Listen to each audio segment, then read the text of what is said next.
Hello everyone and welcome back to my channel. Happy 2020, and this video is going to be directly, in response to New Year's resolutions and just the whole, that really hurt by the way, the whole reset aspect of January and everything that comes with that. Today I'm going to be sharing with you something that I do every single year. I seem to be a little bit of a reset junkie in the kind of regards that I love to wipe the slate clean, really just reset myself. It's usually about twice a year. I tend to do it halfway through the year as well, but January is my big one where I love to just look at everything in my life and see if it's working for me and, set my goals and declutter my life and my mind. So today I'm going to show you exactly how I do that. Just a little side note here is that this will require a notepad, your favourite pen, and a cup of hot beverage of your choice. So let's get into it. Now, number one is to declutter your workspace. Now, before you close off this video going, no, I don't want to do that, stick with me here. It's okay, we can do this together. Now, my rule is to make sure that I donate / throw out / give to friends or family members things that I genuinely do not use, don't think about, or haven't used in the last 6 months. I have used this rule for a number of years now, and it's truly got me to appreciate, the things that I do have rather than just to accumulate stuff. And I feel like we keep things like 5 or 6 hole punches or 25 pens or, things like that. And something that I do is I keep literally 1 or 2 pens, I have 1 stapler, I have 1 hole punch, that's 2, I have 1 hole punch. I literally only have 1 of everything that I need, because at the end of the day, we live in an Amazon Prime world, and if you run out of something, you can order it and it'll be here the next day. So I don't overdo it. I seriously just only keep what I use. And when I say that, I mean literally only keep what you use. So for example, let's say these lights that I have here, okay? I bought a set of 3. For some reason, it was cheaper to buy a set of 3 than a set of 2. I could have quite easily have kept the 3rd one, as a spare, but I don't use it. So I got rid of the 3rd one. I gave it to a friend, and I only use these 2 lights. So again, that's how strict I would like you to be. Don't keep spare keyboards, spare mice, spare whatever else. Just literally only keep what you use on a monthly basis. The second one is clean. Now, I don't mean hoover a 1/3 of your floor. You know who you are. Don't just push things to one side and just kind of hoover around it. No. I mean a deep clean, a deep clean, a kick-ass clean. Clean your screen, your chair, your mouse, your keyboard, your machines, your shelving, everything. I want you to clean everything. If it's not cleaned weekly, now is the time to attack that. So things like the insides of your drawers, any plants that have just, spilt the soil over the floor, dust, any, areas that accumulate dust. Literally just wipe the slate clean. It's just, cleaning for me is such a satisfying task, because you put music in or an audiobook in and you crack on. And I'm just going to hold my hand up and say, I'm a Monica, I love to clean, okay? And I know that sounds really weird, but this is all part of my yearly reset. I clean and make sure that when I come into my office ready for the first day of work in January, that everything is like a breath of fresh air and relaxed and just ready for me to do my best work and live my best life in. And again, it just saves that mental capacity throughout the year of you sat there going, oh, my office is so messy from the Christmas rush last year. Honestly, just do it. If you have some time off between Christmas and New Year, or, at the beginning of January, or basically any time, just as long as it's done before the real kind of 2020 work begins, it just saves you that worry, and after all, your office or your workspace will look really good when you're done with it, so definitely worth it. Now, 3 is to set your goals. Now, I will be doing a completely separate video on this, so don't worry, I'm just gonna kind of skim over it in this video. But essentially, you have to know what you want your business and your life basically to look like in the given goal setting period of time. So if it's a year, you know, kind of mentally go a year ahead and think, okay, what do I want my life to look like in a year's time? The next point is to organize, okay? So I don't mean organize your time, although that will be coming up later, but I mean organize your space. Everything has to have a place. So you'll probably see on my desk I have my Dymo labeler here. That always stays there. I have a USB thingy here where I charge my phone. I have my printer, has its own little shelf there. My glasses are kept there.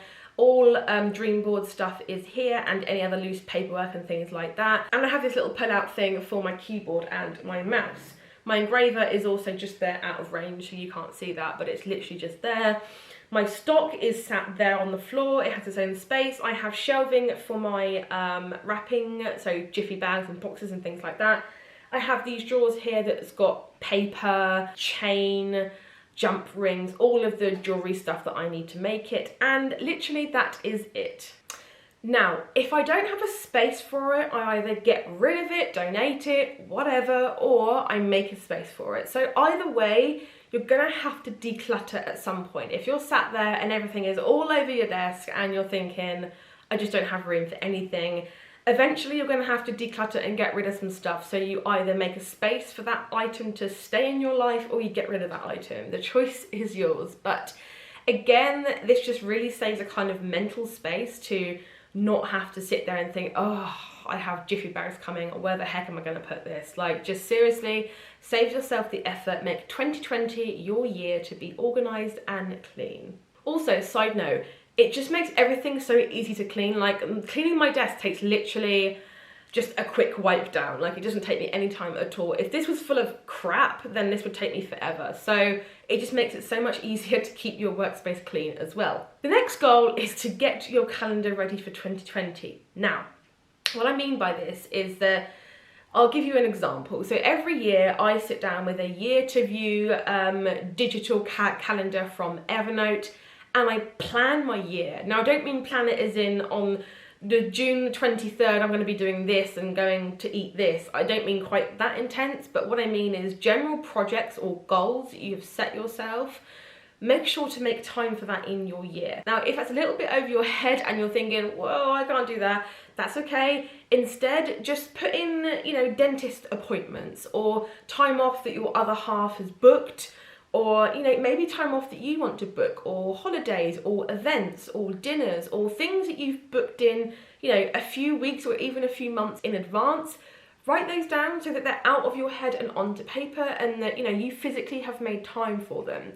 Now, again, this can be really useful, and I would recommend using a rub-out pen. You can use pencil as well, but rub-out pens are awesome.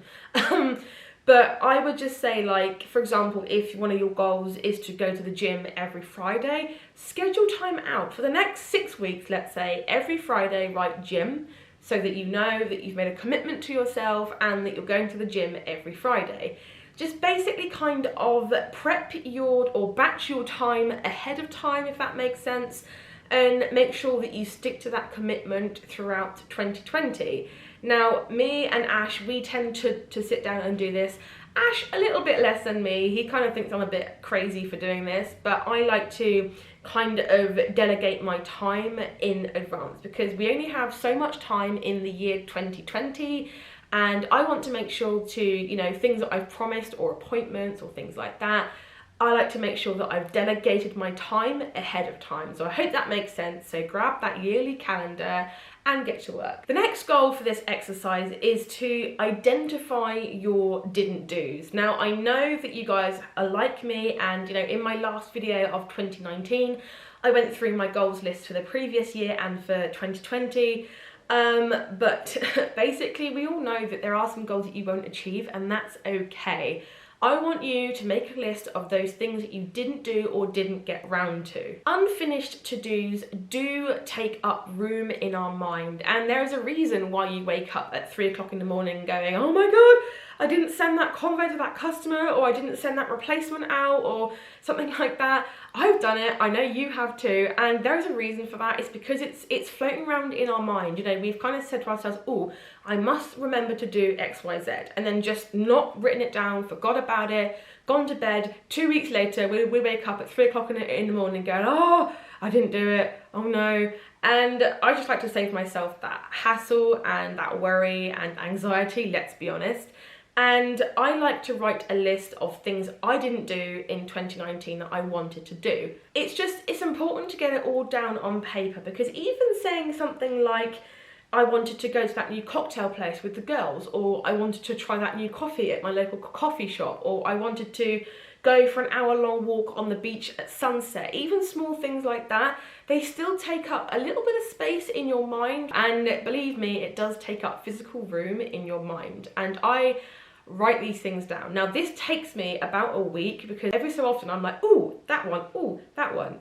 But what this does is that it kind of rejogs things that you really, really want to do. And the next kind of step onto this is that I go through and, you know, if there's any of these things that I permanently want to part ways with and just go, no, I don't want to do that now. So for example, if I wanted to try a new coffee at my local coffee shop, but maybe this just isn't kind of something that I want to do anymore, I will write it down, sure, but then on the next step, I will cross that out and go, no, me and that goal, or that little mini thing that we want to do, or that unfinished to-do rather, are parting ways. That's it now, it's out of my mind, and I will only keep those that I want to achieve in 2020. So I hope that makes sense. It's not a goals list per se, it's just little kind of like wins, if you like, of things that you'd like to do but you didn't get round to last year, and you know, just take it all out of your head and write it down. Now the next thing I like to do, and I don't like to do this, I freaking love to do this, is I get hold of my finances. So my business finances and my personal finances are two completely separate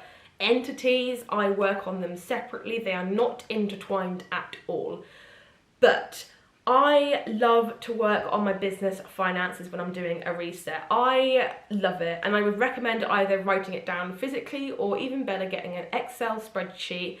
Go through your bank, your business bank account, or whatever bank account you use, and identify maybe the last 6 to 12 months. Go through and identify any business expenses, because I guarantee you that there's one thing that you haven't thought of, that you signed up for just on a whim, or you know, you were just, you know, in your car and you just thought, oh yeah, I'll just quickly sign up. You know, it does drain money out of your bank account every single month. So for example, one for me was that my Audible account, I have accumulated so many damn credits, and every month I'm paying $7.99 to get another credit added onto my account. So rather than just paying that out, cancelled it off, and I'm gonna, you know, kind of gently use up those credits first, then I shall sign up again and start getting credits again. But I completely forgot about that until I went through and did this exercise. So go through, and the end goal of this exercise is to basically have a list of all of your business expenses,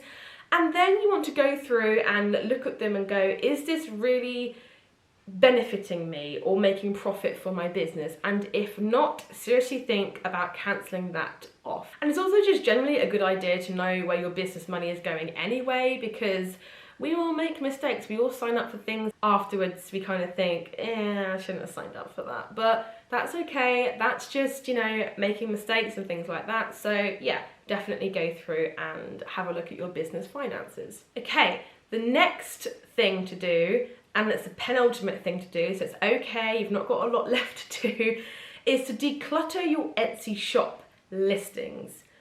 It's gonna be a long one. So we all know that in your shop, and I'm talking to you, that there is the one thing that you really, really loved making, but that you didn't sell, you haven't sold for years, but you keep renewing it in the hopes that someone, you know, will love it and it will go straight to their home to live happily ever after. I know that there is one or two things in your shop that just do not sell.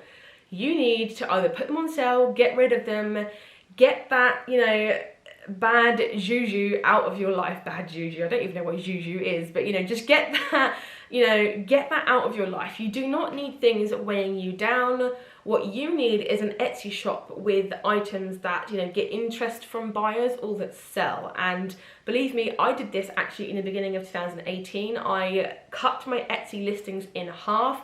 Granted, I had too many anyway, but I literally cut them in half, streamlined everything, and it's just meant that my mind and my Etsy shop and my workspace is so much cleaner. Also, having older products, you know, you probably have developed your photography style, maybe your style as to how you list things, descriptions, things like that. You've probably updated that since you've taken that picture of that outdated item. It does give your shop a real outdated feel, so definitely go through your older listings, and that's a good place to start to kind of know where to declutter your listings and your stock. Definitely don't skip this one, guys, because I can literally promise you that you will feel 10 times better having gotten rid of all of the excess stock out of your life. And if you don't want to just throw it away or give it to friends or whatever, you can either use them for gifts for family members or friends, which I do, or you can put them on sale. Or number 3, if literally none of those work, you can even put them as, you know, prizes for Instagram giveaways and things like that. Or number 4, you can just put them in a parcel as a surprise gift for a customer. It's still doing your shop good. It's still giving that customer a good experience with you, which will then result in a 5-star review without wasting that item. So definitely think about that. And the very last task you have to do your yearly reset is do a mood board check-in. Now, I will / have made videos on this, on how to create a target market mood board and how to create a brand mood board. And what I want you guys to do, if you haven't made those already, go and watch those videos or subscribe to be notified when they go up.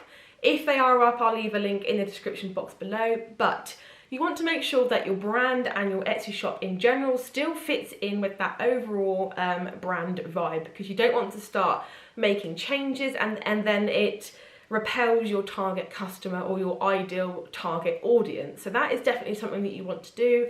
And the brand board as well, where, you know, when you start being organised and, you know, getting rid of things and things like that and adding things in the new year, you want it to definitely be in line with your brand as a whole. So guys, I hope you enjoyed this video. Please give it a big thumbs up if you did, subscribe if you haven't already, and I shall see you in the next one. Bye!